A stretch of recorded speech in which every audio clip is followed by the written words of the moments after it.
संक्रमण का दौर जब से शुरू हुआ है, देश की आर्थिक मोर्चों पर मुसीबतों का दौर भी तभी से तेज हो गया है।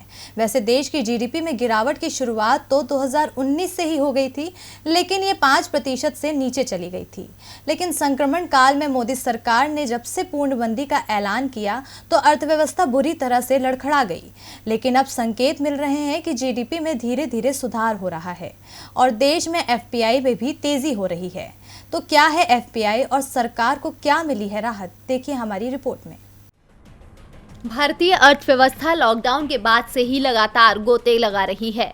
सरकार ने अर्थव्यवस्था को गति देने के लिए कई तरह के राहत पैकेज की घोषणा की, लेकिन मंदी का दौर थमता नहीं दिख रहा है। लॉकडाउन के बाद जब 31 अगस्त सरकार ने पहली तिमाही के जीडीपी के आंकड़े जारी किए तो अर्थशास्त्रियों के साथ ही सरकार को भी डरा दिया था। देश की जीडीपी ने पहली तिमाही में -23.9 अंक का गोता लगा दिया था। अर्थव्यवस्था को थामने के लिए सरकार की ओर से कई राहत पैकेजों का ऐलान किया गया, लेकिन दूसरी तिमाही में भी सरकार को जीडीपी से ज्यादा बेहतर प्रदर्शन करने की उम्मीद नहीं है।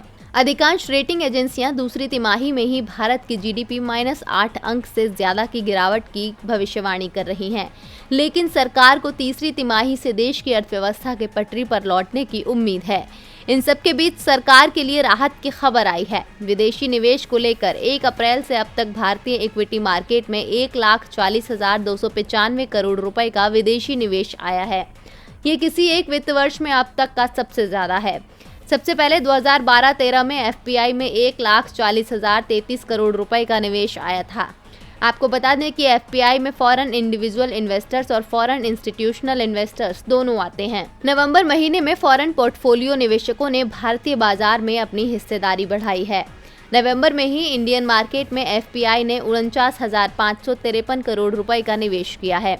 भारतीय बाजार में एफपीआई ने 3 से 20 नवंबर के दौरान शेयरों में शुद्ध रूप से 44,378 करोड़ रुपए और बॉन्ड बाजार में 5,175 करोड़ रुपए का निवेश किया है।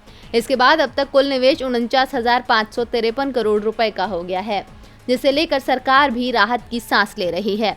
भारतीय बाजार की ये स्थिति कितने दिन बनी रहती है, अब सबकी नजरें नवंबर के अंतिम सप्ताह या दिसंबर की शुरुआत में जारी होने वाले जीडीपी के आंकड़े पर होगी। डीबी लाइव की रिपोर्ट।